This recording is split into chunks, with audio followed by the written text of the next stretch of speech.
Hi guys, welcome back to The Altar. Today we're going to be talking about dating for marriage versus dating for the world.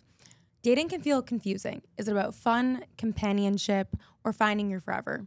Today we're unpacking how our approach to dating has shifted and how knowing God's heart has shaped the way we choose a partner. So let's get into it. Fun. Okay, this one's going to be fun. Juicy. Very juicy. Also, spoiler alert. I feel like this one's most relatable right now. It's funny, it's relatable, but just so you guys are aware, none of us are actively dating in this season. Well, what would you call what I'm doing? I'm not No, like You're don't courting. You're courting. I don't have. She's a like on the boyfriend track officially. to commitment. Okay. Yeah, like No, I don't have a yeah. boyfriend right in this moment, but No, but we're on the way there. I would say she's dated. She is dating, but I'm talking about dating within the context of like you're going out, you're trying to meet a person, Right, you okay. have multiple options. Yeah. Like, you know, there's a season for that for sure. Right. Right. But that being said, we are going to dig into kind of things we've done in the past, what we've learned from that, some of the things we're starting to look for now that we're actually looking for a godly man and we're dating for marriage, like we're on the track to marriage. And yeah, I feel like it's going to be really relatable for all the ladies out there. So let's get into it.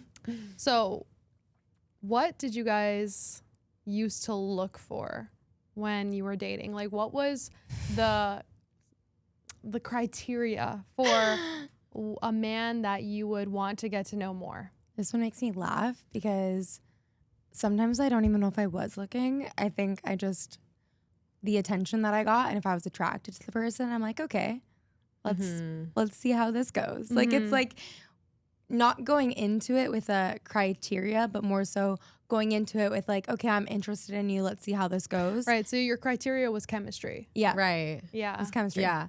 Yeah. My experience, I feel like was a little bit different because I was like a serial relationshipper in the sense that like I've never actively dated. Like I would kind of fall in and out of relationships essentially. But the thing that drew me into a relationship was always emotional intimacy. Like every single person I've dated has looked completely different and been completely different on paper.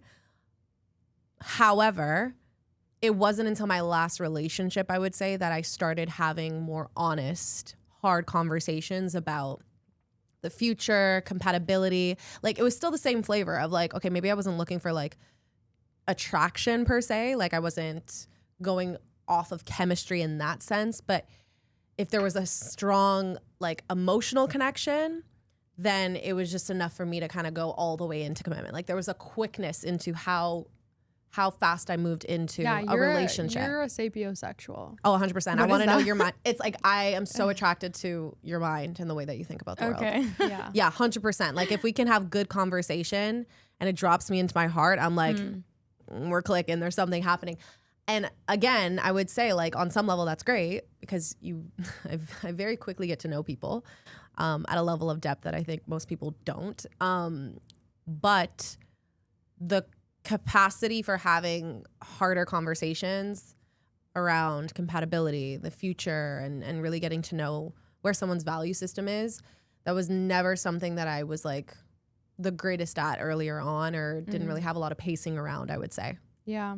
Something I hear a lot from the women in my life who are single, who have been single for a while, who are like in their 30s and like wanting to get married. When I ask them what are they looking for in a man, usually they're pointing more to physical attributes and charismatic attributes than they are to character traits. Yeah.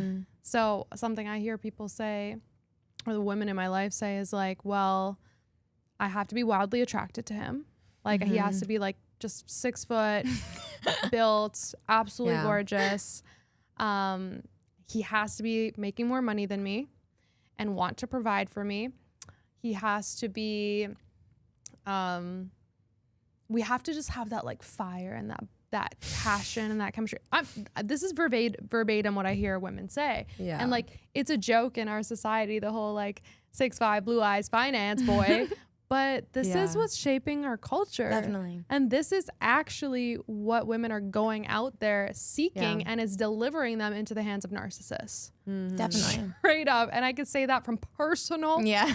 experience because that was me. I used to date purely based on attraction, purely based on chemistry and charisma. Yeah. I loved a good alpha male. I loved the man who stood out in the room. I loved the man that every girl had his eyes on. Like the hottest guy in the room, the one that would give me the most status is usually the one that I would go for. Yeah. And that's always what I was looking for. I was never trained to look at his heart. I was never trained to look beyond what I could see physically. I was never trained in what are the character traits that are actually going to make for a man who can love me well and run the race of marriage with me. I had no idea what those things were. Right. And so I, kind of took my dating criteria from the movies and from the culture, which is who's the alpha male. Right. Who's But the it's alpha not male to in the say room? that like you can't date an alpha male or that an alpha male is bad. No. Because I think there's definitely a difference in that, right? Like I think we've talked about in other episodes about like that masculine energy is very like, we want a masculine man, let's be real. But like what your she's heart- talking though more is about her attraction pattern, which is right. like your attraction typically tends to point to what's familiar. Which is something you've experienced in your past that you're trying to reconcile in a current relationship. So for you, dating the alpha male on some level was you getting to reconcile something from your past that you experienced with your father, who tends to be the person who's the most charismatic and absolutely, stands out in a room and has a presence, commands the room. He's, all of that was there. And so a lot of us are dating based off of attraction patterns. And the art of, like you said, getting to know a person's heart and character requires pacing. It requires more slowness and steadiness to get to know who a person is over time beyond how they make you feel in the moment. Right. And that's what you're pointing to is like the movies create this glorified experience of like, I'm just going to know when he's my person. Like, and it's going to feel so overwhelming to my system and it's going to be so hot and so passionate and so intense on some level. Like we want to feel that like wreckage of like, oh my God, it's you. And it's like, that does not last. And in fact, that's likely an indication that you need to run in the opposite direction because your system is picking up on something that's actually very unhealthy. Yeah. I noticed that pattern and I literally started to like tell myself like whenever I see a man who is like overly charismatic, who is overly forward, because that's usually what they are. They're very direct. They're very forward. If they find you attractive, they will tell you, they will pursue you. Yeah. They will love bomb you, right? There's going to be a lot of affection up front. And I used to think that was healthy. Like I used to think that was what I should be looking for. Yeah. And then when I saw like the pattern play out time and time and time again, where it was like, no, that kind of man flips. That kind of man turns into a different kind of man after some time. It clicked for me. That's not what I should be looking for. That's actually probably what I should be running from. And that's actually what started happening. And now in my mind, it's just like, whenever I see that, I'm just like red alarms. Like I got PTSD, low-key. Like light bulbs. I got some serious PTSD. Right. And whenever a man is like too attractive, I'm like, you're not safe. And I'm not saying like attractive men, like that's not a diss to you. That's my own trauma speaking. Yeah. She's aware of it. I'm so aware of it. But like, it's crazy that tends to be the case. Right. So and it was very foreign for me. I mean, I talked in the past about, my first interaction that I had with like the first man of God that I met and how differently he approached me. And this was, by the way, like that moment when he kissed me on like the forehead, the chin, both my cheeks. That was after like a few days of knowing each other where like he legit paid me such little attention that I didn't even think he liked me. Right. Well, because your idea of someone liking you is going right for the kill. Right. And I was meanwhile, he's like, who are you? And he's sussing you out to see what you're about. He's like, what are you made of? Well, like, that's such a difference in the type of dating now is like you know, actually sussing a person out, not just like going right for it. Sussing. No, Can you tell legit. we're from Toronto? That was cringe. No. That was so cringe. I'm dying. That's so funny. We can't help it. Yeah, he was Yeah. vetting you. Absolutely. He was vetting you. He was so love that. patient and so steady, which also, again, is an indication that this is not somebody who's being ruled by his own impulses. Yeah, because he thought I was attractive. Right. Like right from the start. But he was like, but what's your heart about? Exactly. Exactly. And that fundamentally is safe to be around. And it honestly can sometimes feel, like you said, like you're questioning whether or not this person's even interested on some level. Absolutely. It can almost feel like, okay, that's one extreme of it. I think that's one case of it. But sometimes it can also feel like boredom. Yeah. Like when you're getting to know someone for their character and for their heart, if we're saying that the opposite of that was like the fiery, passionate, like alarm bells ringing of like, oh my gosh, this is my person. Meanwhile, you literally don't even know their name. Yeah. The opposite of that is like a steadiness and a pacing that can sometimes feel like, I actually have no clue. Like this kind of feels boring. Like, I don't know if I want to see them again. Yeah. And that's where your discipline in dating actually becomes a superpower because it has you taking more time. Like even when you do feel that, it's like, okay, maybe I feel that way, but let me see this person one more time. Like, let me see them again. Let me go on a few dates with them. Let me have some conversations with them that allow me to get deeper into their character and who they are to really see. Because that gets revealed over time. It's not something that can happen overnight. Right. And what we see a lot in culture too is like we feel the chemistry and immediately jump into bed. Yeah. There's intimacy and connection happening with people who are not actually compatible. Yeah. Right. And that's when things get distorted and broken down because now you've bonded and you're like, you don't even have the stamina or like the capacity at this point to get to know who this person is on a deeper level because everything in you is just trying to be close to them. Yeah. Or you still get to know them, but maybe like your radar for red flag is like diminished. Totally. Yeah. You're desensitized. Something I heard once that really got me thinking was if you continue to experience the same pattern in relationships, stop asking yourself, why am I attracting this?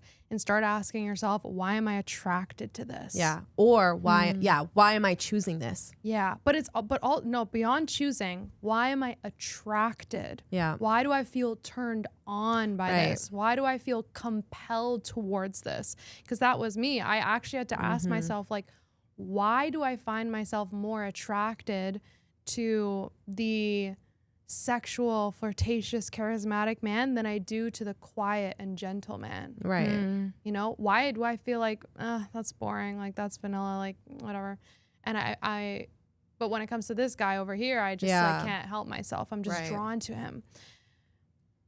Something that God had to do in me was he quite literally had to change my taste. He quite literally had to change what I was attracted to the point that I actually now get turned on by safety. Yes. Not by chaos. Yes.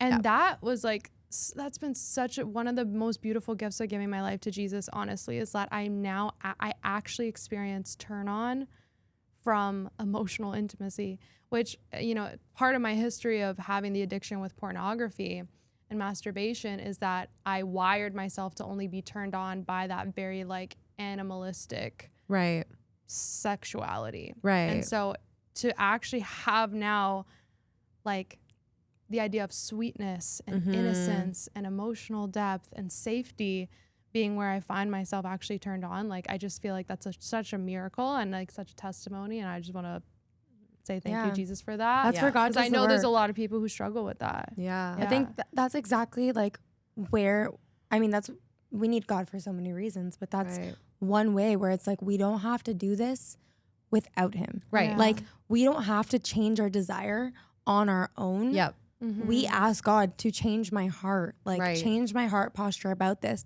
Make it easy. Right. Make it easy so that this is what I want. Don't like, you can ask him for it to not be so challenging to go through this experience, but just like change my heart so that I desire this. Yeah.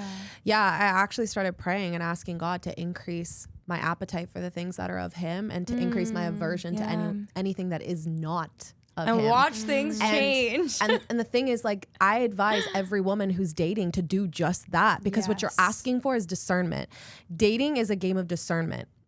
Partnership is a game of devotion. So you're not devoting your heart to somebody when you're just dating them. You're not treating them like your husband when you don't even know their name. Like, this is where you really have to be in integrity with your core, with your values, and with God as a woman. And so part of the prayer is like, Lord, increase my discernment, increase my appetite for the things that are of you, increase my aversion and my repulsion to anything that is not that. Yeah. And he will start to show you. He will do the work that only he can do, which is in the way that he changes our taste for things. So dating without God is reckless. It's absolutely reckless. Period. And this is where, you know, even with so many of my clients, I know so many women who actually want to know. They're like, how do I know when I'm in the presence of a good man? How do I know when I'm in the presence of a healthy man? How do I know what things to look out for? Because what God also does when he's restoring your heart and he's making it new is he's rebuilding the trust that you have with yourself. There's so many women who broke trust with themselves in the past because they found themselves in positions that they never thought they would have. Yeah. Like, you never knew that you were going to date a narcissist. Like, you never thought that you would be in that position, but you found yourself. Even after I was like, I'm so done with that. Like, so happy I healed from that. Tell me how it ended up happening again. Right. Like, there's almost like a sense of like, we cannot do it ourselves. Yeah. Right. And so he starts to restore that the more we press into his heart, where as he changes your appetite and he changes your heart posture, you get to trust that the things that you want for yourself are going to be the things that he wants for you. Right. Too. I was just going to say that because I think I used to fear like, okay, but if I give God this, you know, aspect of my life, then like, what if I don't like what he chooses for me? Like, what if I'm like, but I think that's actually the funniest thing, because all God wants is like your joy. Yeah. And he knows what you want more than you know what you think you want. Yeah. So it's like, say it again. When you give it to him, you actually are getting everything that you really want, and you will have the most joy. Yeah. And you'll know you'll sense when you're in the presence of it. Like you said, you're like, I have a turn on for this now.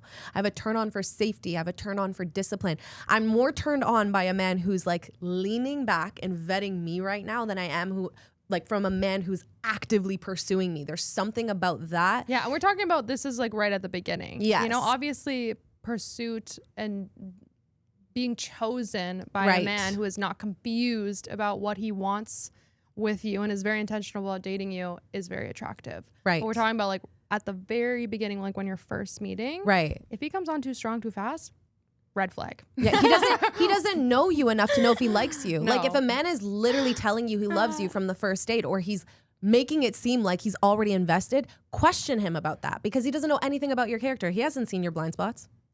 He hasn't seen your imperfections yet. So it's like there's a level of maturity that, you know, a man who's practicing a little bit more patience and steadiness, he's walking with. And now he's looking for, okay, I'm looking for a wife. I'm not just looking for somebody to date. I'm looking for somebody to do life with. Yeah. He needs to know that you have the character to support that. So I appreciate if somebody's going to put me in the spotlight and be like, so what are you about? Because they're trying to see if I'm going to be the right person for them. And if I'm not, please go find yours. Like, we need to know that too. You have to be okay with rejection while you're dating as well, because it's like, if you're not the right person for somebody, you need to know sooner than later. And if they're not the right person for you, that has to be okay. Yeah. Yeah.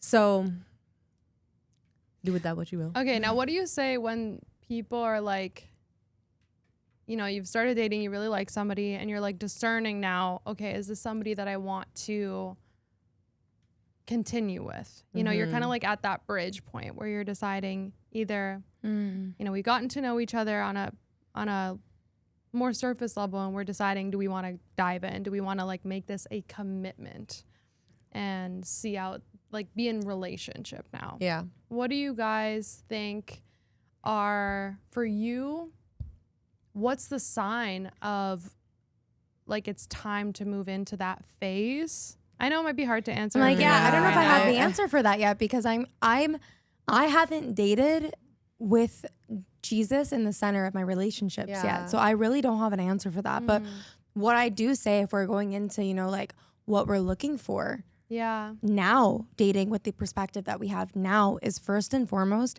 I very much know that in order for me to have the kind of loving marriage that I want, I need a partner who puts Jesus before me. Yeah. Like I am the first person in his, I will be prioritized after God. Yeah. Because if God is not in the center of our relationship, then there is nothing that's keeping us really focused on each other and committed to each other. Yeah. So I think that's like, it's crazy for me to say because I never used to think that this is what I wanted for myself. Yeah. Like it's crazy how time, not even time, just Jesus changes your heart even so quickly. Because again, a year ago, like I wouldn't have thought that this is what I wanted for my life. Yeah. But this is genuinely what I want for my life now. Is I want somebody who wants to build our foundation on God. Yeah.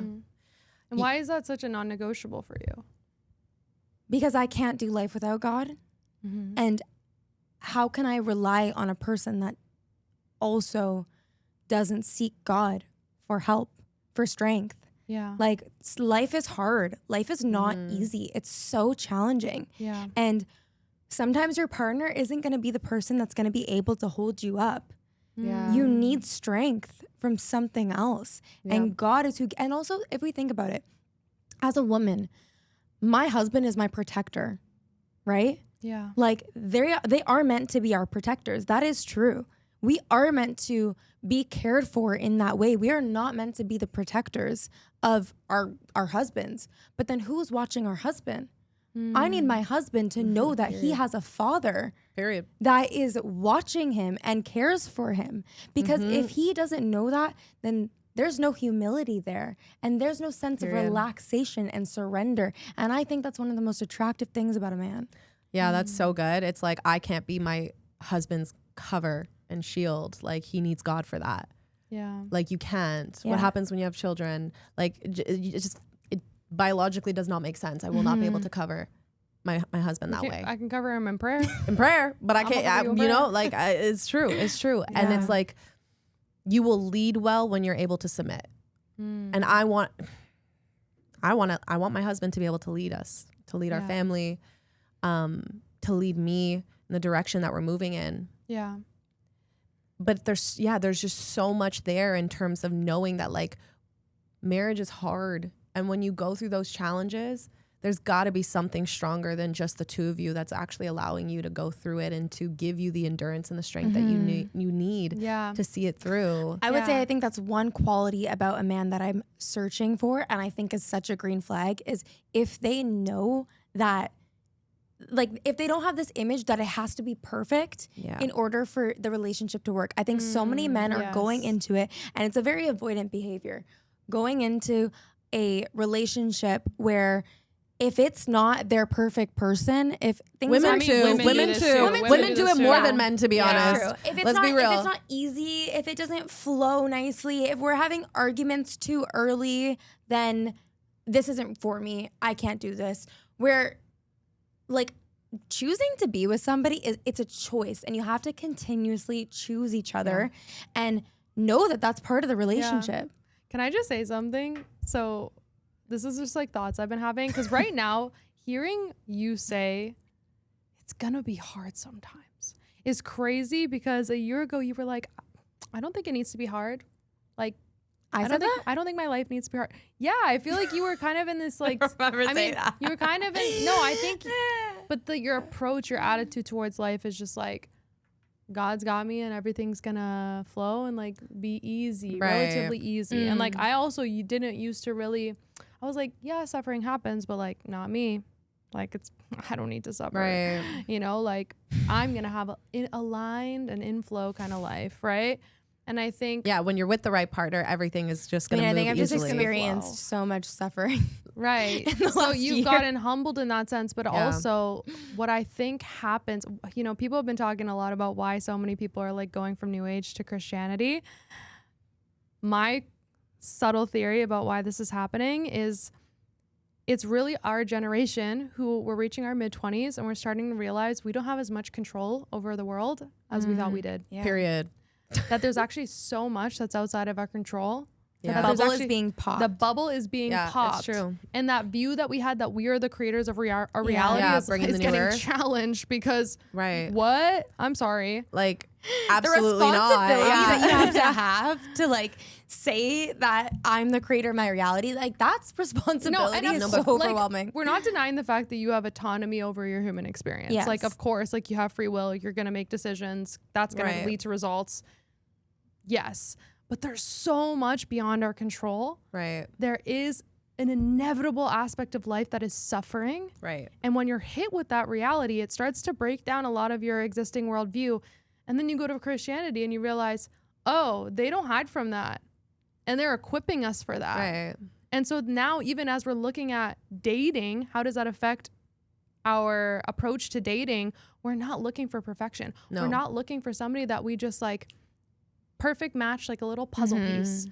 We understand that it's going to be difficult. We understand that this is a race we're going to have to run. And we're looking for a partner that can endure that with us. And that's completely different than what I ever thought. I never was like looking for somebody that Was going to be your perfect soulmate. Yeah, I'm not looking for that anymore. Like, of course, I want us to like have chemistry and compatibility and all that, but I'm not looking for my soulmate. I'm looking for somebody who can run the race of life with me, which is inevitably going to bring challenges and bring suffering and be hard.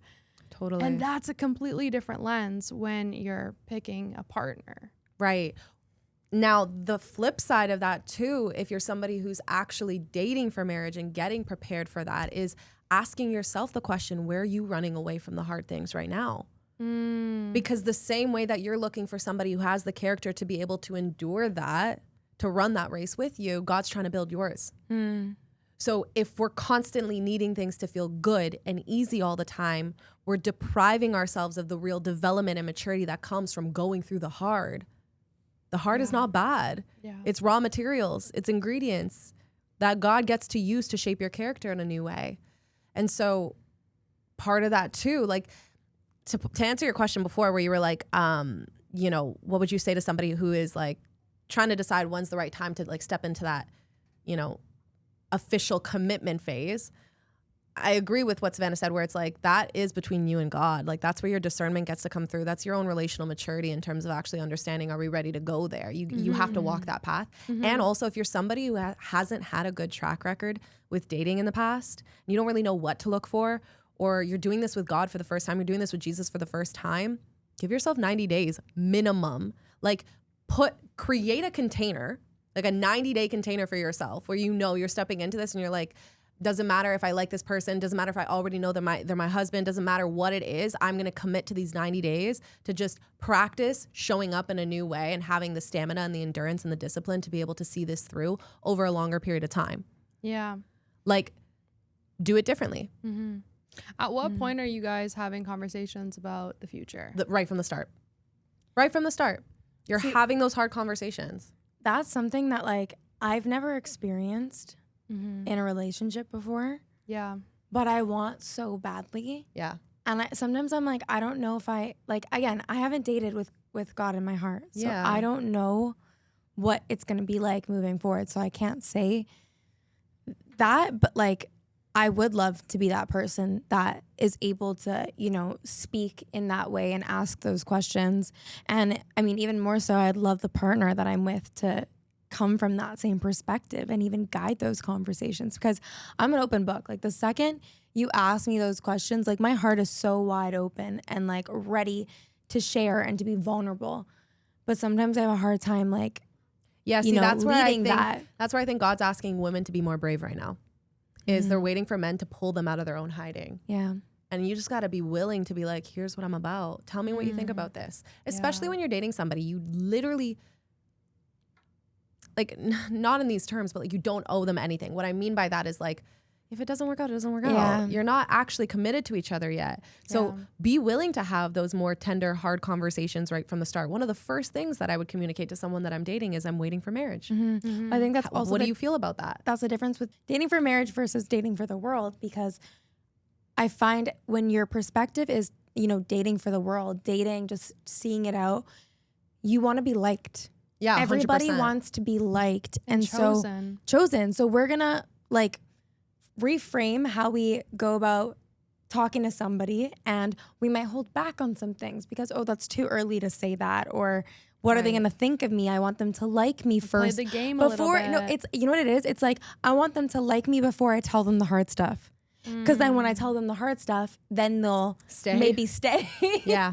And like, maybe there's like actually some manipulative. People pleasing is a form of manipulation. Like that is like, because then you're reeling someone in with fake bait. Right. If you're not willing to reveal yourself, you have no business dating that person because you're bringing them into a false setting. You're bringing them into a false relationship. So this is part of the reason why, not only for us as women, it's important for us to be willing to like lead from that place of like, here's what's most true, here's what's most honest. You're not only benefiting yourself, but you're actually walking with grace and compassion for the other person. I have no business dating you if I'm not going to be truthful. Yeah. Yeah. How about conversations about family, about like vision for the future, vision for your lives together, vision for what you value in a spouse, all of that. When is that happening for you guys?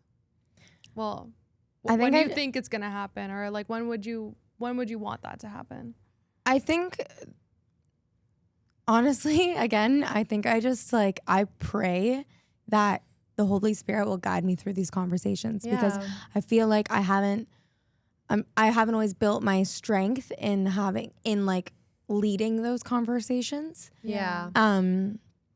So I just pray that the Holy Spirit guides me for the right time. I think that leading with, you know, God as in front, God walking before me, behind me, beside me. Use my tongue. Like it's a different perspective of everything. So I don't have experience in that. Yeah. But I'd assume I'd have those conversations when I'm, you know, I see that our values are similar or the same in a sense, you know, I see our direction going in that way. And like, I'm like, okay, I could see this person as somebody that I want to build more. Pre-commitment or post-commitment?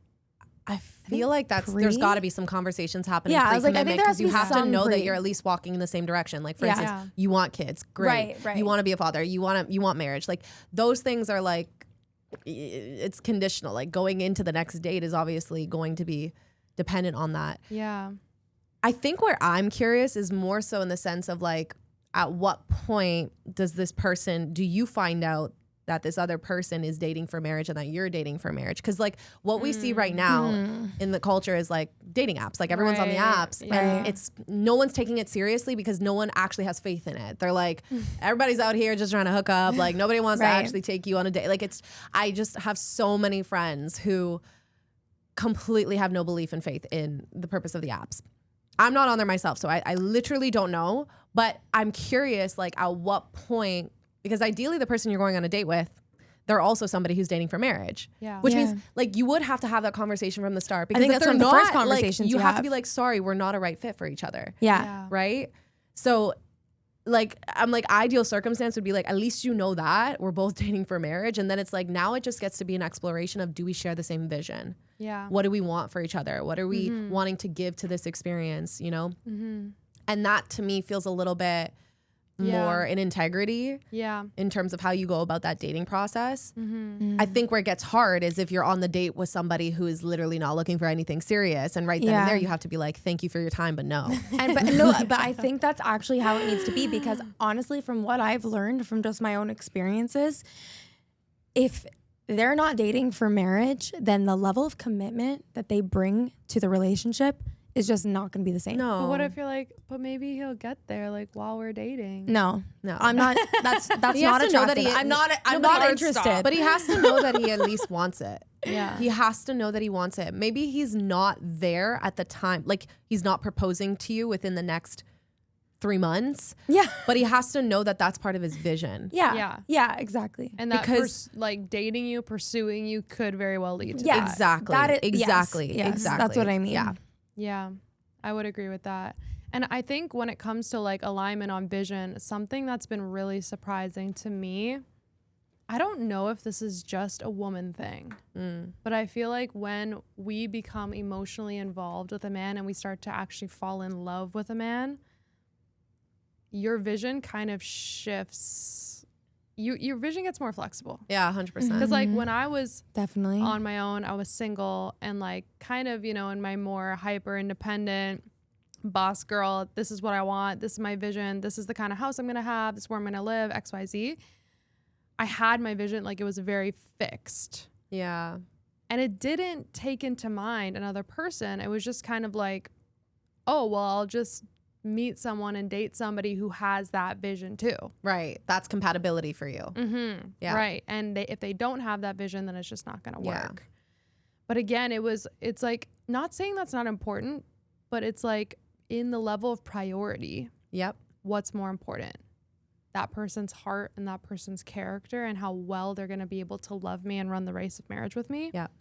Or that their vision is exactly the same as Right. mine. So what was surprising to me when I started to date somebody who didn't tick my boxes in terms of like career and like lifelong vision was that his heart and his character and his leadership outweighed that. And I started like, it's almost like my vision started to become more flexible. Yeah. Because I was like, well, there's always going to be compromise. There's always going to be give and take. You're never going to have somebody who like ticks off every single one of your boxes. And you're going to build a vision together. Right. But yeah, exactly. It's like now we actually get to come together and his vision is going to change slightly and my vision is going to change slightly and it's going to be a new vision. Yep. Because it's both of us dreaming the dream. I never knew that happened. You know, I didn't see that coming. So I actually have a question because I want to go deeper into this because you're speaking to something really important here, which is the fact that there's actually a lot of things that are more negotiable in a relationship than we anticipate. And especially when you've been wounded in the past, it's easy to come in with all of your checklists and be like, this is what has to happen in order for it to be safe for me to give my heart to you. But they're really just walls that you're being asked to take down. Yeah. So the question then becomes, what questions do we ask to actually get to know what a person's character is underneath the vision and all the things, the superficial things that are much more moldable and flexible than we anticipated? To be honest, I think it's less about questions asked and more about actions observed. Yeah. Because that's where you really start to see somebody's character. Yeah.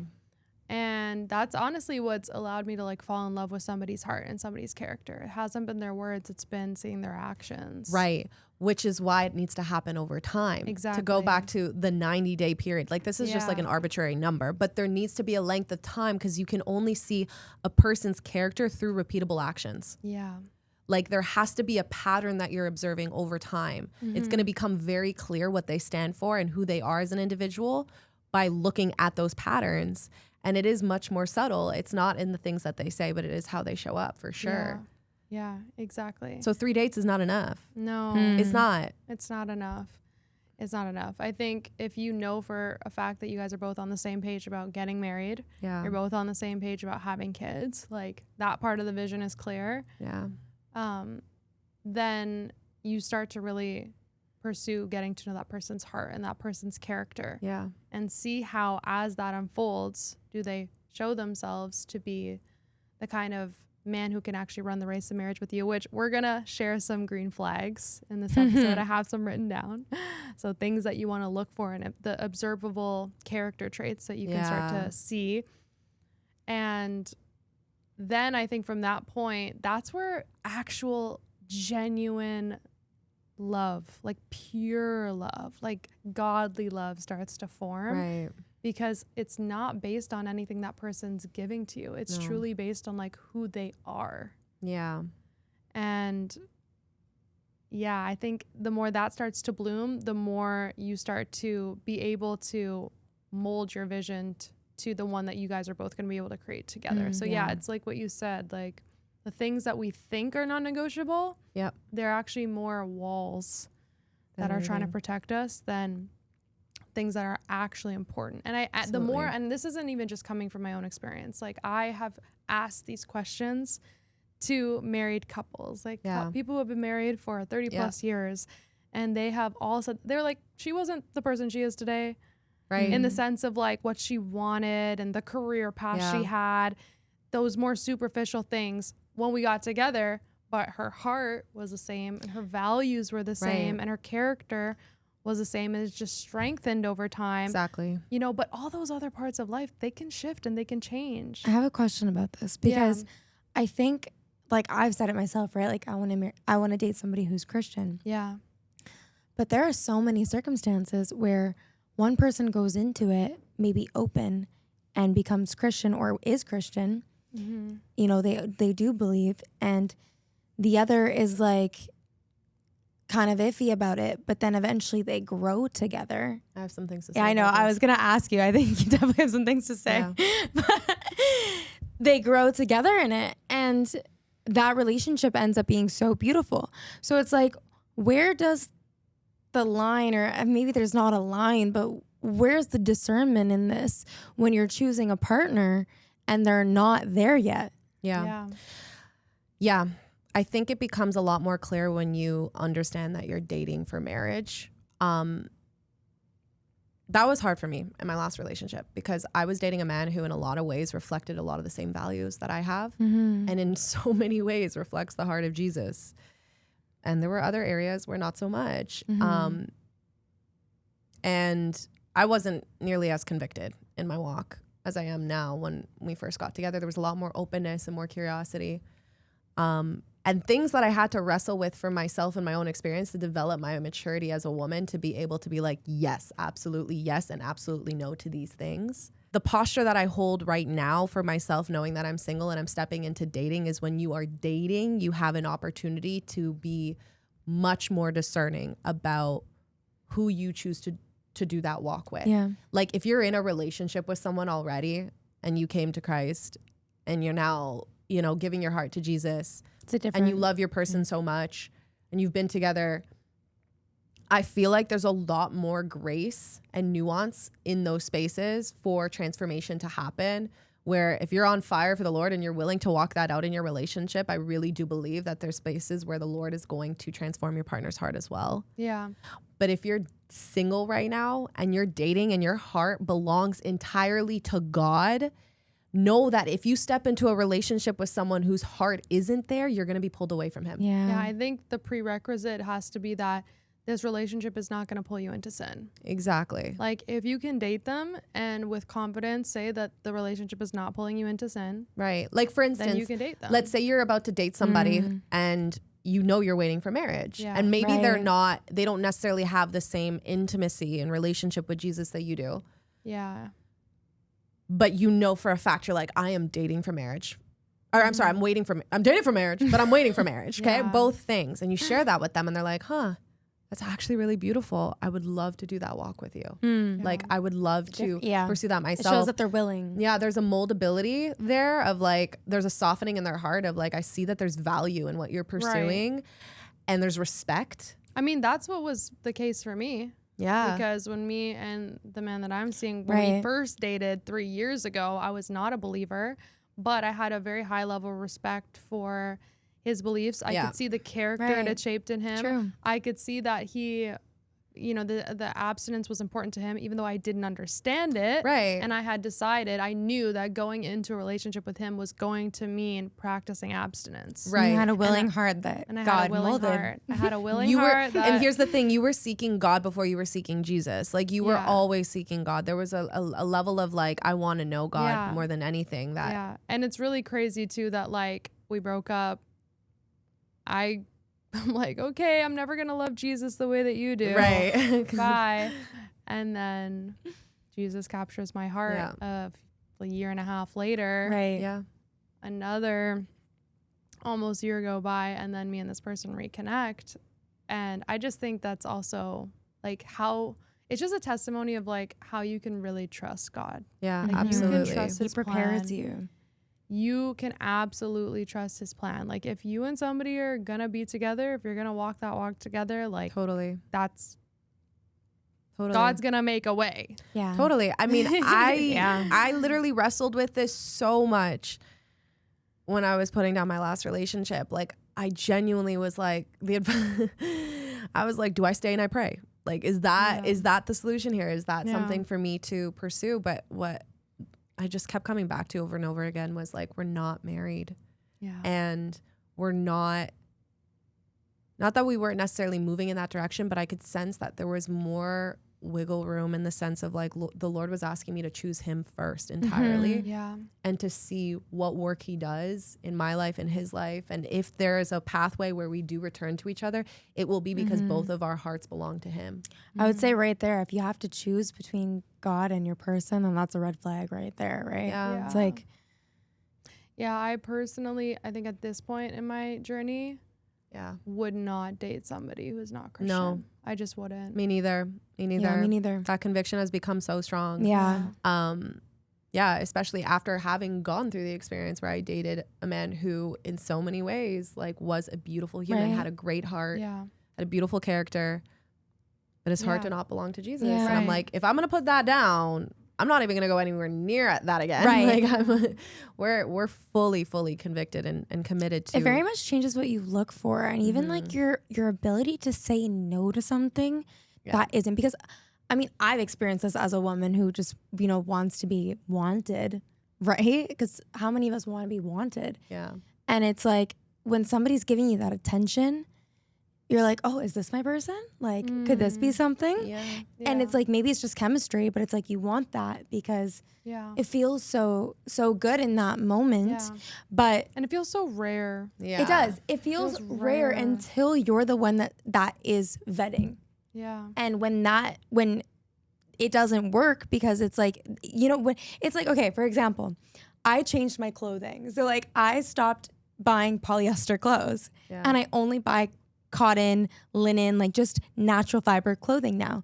So when I go shopping, it's so much easier to shop because I'm not like trying to try on all these different items. I'm very specific for what I'm looking for. Yep. And I feel like that's actually very similar, because I think God is so funny because he'll prune us in so many other areas of our life, even though it's actually all relating to the same area and it's shaping our character for all the different areas that we're walking into. And for this one, it just happens to be also in dating for me.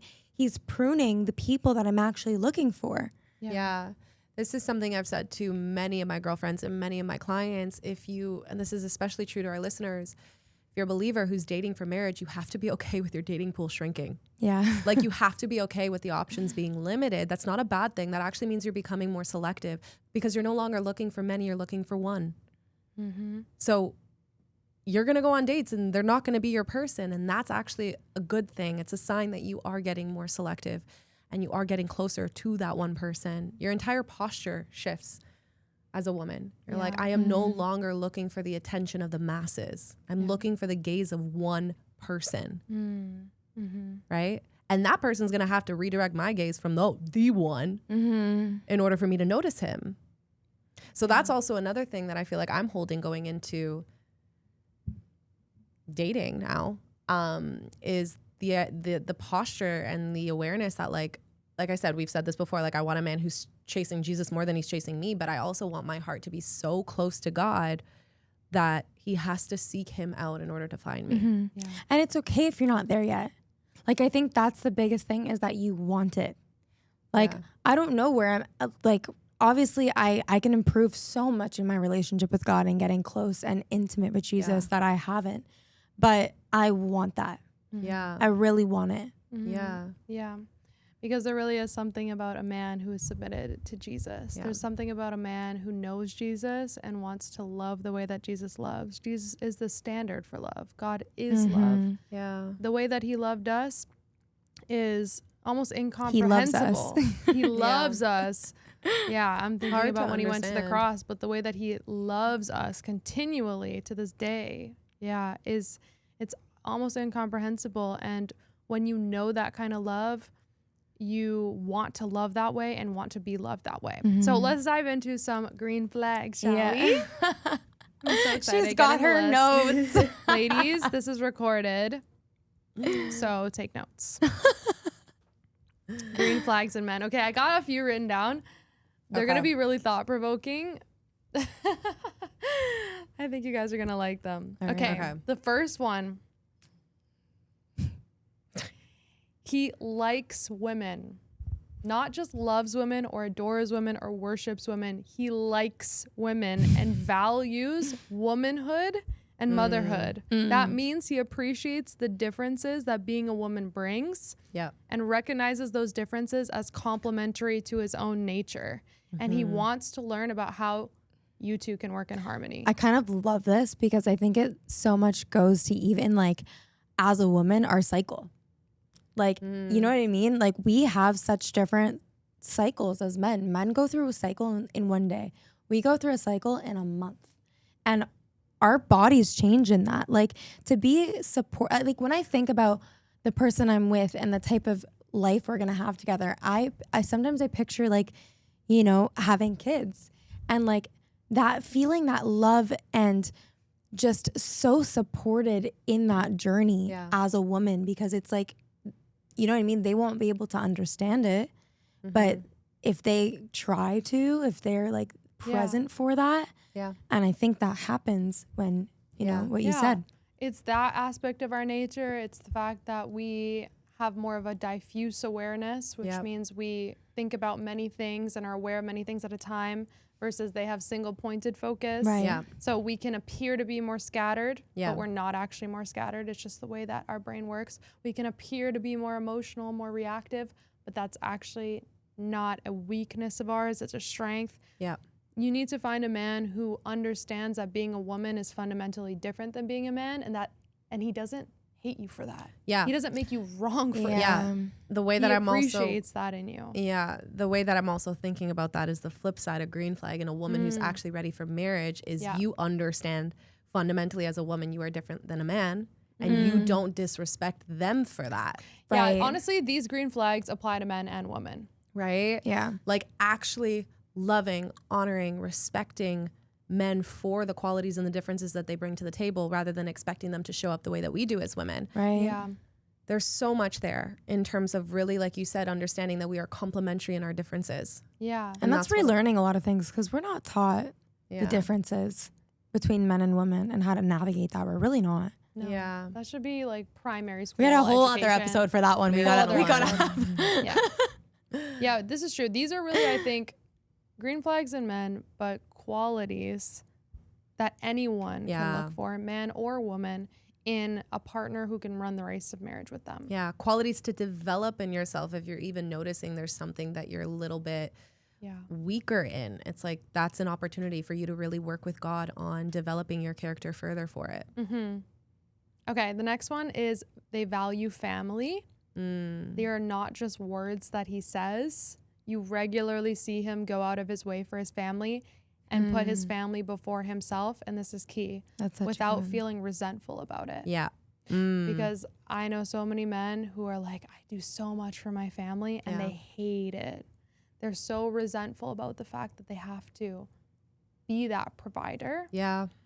And something that I've seen in like healthy masculine men is they just understand that that is their role and that is their duty. And they don't shy away from it. They actually there's a level of satisfaction that they get from being able to show up in that way. And just think about what that means for the family you're going to create with that man. Like if you see him right now pouring into his own family, going out of his way for his own family, like sacrificing his own desires, his own time for his family, how is he going to pour into the family that you guys create together? Definitely. I actually don't have this written here, but this is along the lines of family. Like he wants to be a father. And he wants to be a husband. He doesn't just want a wife and kids.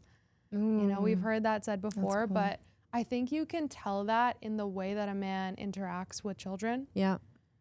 How much he actually like desires children, not just because it's a thing to do and a thing to check off the list of like, what you're supposed to do in life, but because he genuinely wants to love and care and provide and bring up children. Like that, you're going to see that in his character and the way that he interacts with children. 100%. He's slow to anger and quick to forgive, straight out the Bible. I mean, there's a whole blueprint there. But really I think what that's describing is a gentle spirit. Like, I think for me, that's what a true gentleman is. Yeah. I want to bring more nuance to that is Yeah. beyond being slow to anger and quick to forgive, because we all struggle in this front, is he's Yeah. willing to take accountability when he falls short. Mm-hmm. So we're not saying, I have that next. yeah, we're not saying that he has to be perfect. Your man is going to get triggered. He's going to Yeah. have moments where he loses his temper the same way that you probably do. Yeah. The more important thing is, what does he do with that? And how does he respond when he does? And women as fall well. short? Yeah, absolutely. 100%. We're saying This goes both ways. yeah, the finger's pointing back too. So Yeah. it's understanding that, like, again, we're not demanding perfection. We do have a standard for what we're looking for when it comes to growing in our ability to love one another well. And a healthy man, a healthy masculine man, is willing to take accountability for his shortcomings and for the moments where maybe his character and his actions don't match up with his word. Right. Yeah, I have the next thing as he is humble enough to apologize. Right. Like, he knows how to say, I'm sorry, that's, you were right. Straight in the heart. Yeah. And we need to know how to do that too. But when I think a convicting. huge green flag, like a sign that is a man that is marriage material, is like you get into a tiff and he can come to you and say, I'm sorry, you were right. Yeah. Because not all men know how to apologize. Yeah. Not all women do either, but like, I think we've all seen that example of just like so much pride and so much ego. Yeah. Yeah. Yeah. I would even say a flavor of that too is like he's capable of being in the room with you while you're expressing how something made you feel. Yeah. Without That he listened. shutting you down, without invalidating your experience, without getting defensive. This was something that my last partner did so well. There was so much safety for me to bring my feedback to him and let him know how I was feeling, let him know how things were impacting me. Yeah. With him, his willingness to listen, take it in. Like, I genuinely could feel this man's presence listening to me when I was speaking. He was like, whoa, never thought about that. Because sometimes our men don't know. That's another thing too. And it's like, to know that he was genuinely taking that in, and then not only taking it in, but changing his behavior as a result of that. Such a beautiful quality. I would add one is when there is a problem or an argument, or not making it an argument, but it's us against the problem, not us against each other. I think that's such a core piece, because that ultimately like makes you move in a different way when you're resolving the issue. And I think that's where that resentment piece comes in. Yeah. Is when people are attacking the problem, so attacking each other, not attacking the problem. Yeah. I think I have a personal standard for my relationships now. Yep. And that is, and I communicate this to like the person that I'm dating, is I don't tolerate raising the voices, and I don't tolerate name calling. I don't tolerate any like tear down of character and arguments. Yep. Like, that is just a hard stop. Yes. hard stop for me. 100%. Like, anything we need to talk about, we can talk about like this. Yes. We don't need to get loud about it. And I think just from coming from a household where screaming across the house was the norm and throwing insults at each other was the norm, I just absolutely refuse. Right. Yes. To go there. Like I 100%. Yeah. Is the master of his impulses. Yeah, that's a big one. He is a black belt in the arena of self-discipline, and that's why abstinence, I think, it's such a great indication of that. Like, if he is waiting for marriage, that's like a conviction that he has. That's something he's already decided that he wants for himself. It's building up a certain character trait in him, because that is one of the strongest appetites that we have. Yeah. Right? If he can deny himself that, then you know that he can deny himself of other things too. Like even the desire to yell at you or throw insults at you in a moment of heat. Right. So I think it's such a important character trait. Right. And I also like, that's where I'm like really wanting to encourage the women who are afraid to lead with that from the start, because it's such a strong filter. Yeah. It's such a strong filter. And I know that's scary, but like we said, the dating pool is going to get smaller. You're only looking for one. So the reason why it's so important to lead with that is because if a man is not respecting, like let's say he hasn't chosen it for himself, but maybe he's open and he's like, whoa, I've never had someone invite me into that before. Yeah. You get to raise the standard for him too. But if he's not respectful of that boundary and he does become pushy or he does become impatient, like Sophia's saying, that's a clear sign of somebody who lacks self-discipline. It's not that he's a bad person or has a bad heart or character, but he just lacks self-discipline. And in the long run, that's not a safe quality to be in relationship with. Mm-hmm. Yeah. Next thing I have, I'm curious to get your guys' take on this one. He doesn't expect you to change for him, even if he wants you to change. Can you say that again? Yeah, right. I'm like, there's not an expectation that you change, even if there's a certain way that he wants you to change. So something that I think I appreciate about the relationship I'm in right now is that he will never try to like force me to change to be something that he wants me to be. He'll never try to like manipulate or like control me in any way. Even if he expresses like, this is something that's important to me and this is a desire that I have, he'll always kind of like give me that space because he wants me to freely choose it. Right. And I think that's like, it's so telling of somebody who knows Jesus, because Jesus is such a gentleman and he never forces himself on us. He never tries to control us. Even though he has the power and the dominion and the authority to do that, he doesn't. He lets us choose him freely. He lets us choose to change freely. I agree with this 100%. I just want to add that's not a pass to be passive. Yeah. Because I think that's where sometimes the lines get drawn on both sides is they will, give them that freedom, but then the other person just like holds back and like doesn't bring it up again or doesn't, come to it when they're ready to, Yeah. So I think that is an important piece to really like consider as well. Yeah, they're not like, there's not a resentful attitude about it. I do not want a passive man. Yeah. No, it's not a passiveness about it. It's just more so the sense of like, I want you to choose this for you. Yeah. Like, I don't want you to choose it for me. Yes. And there's just like a lot of freedom there and grace as we both learn how to love each other well. And then the last one is submitted to the authority of Jesus Christ, because a man who knows Jesus is a man who knows how to love. Yeah. A man who truly knows Jesus personally, not just knows of him, but seeks him first, and all that he does is going to know how to love you well, because Jesus just sets that standard for all of us. Absolutely. Amen. Thank you for listening to this episode. Whether you're somebody who is in a relationship, dating, or in that period of stillness, we want to hear from you. We want to hear how this maybe sparked conversations in your life.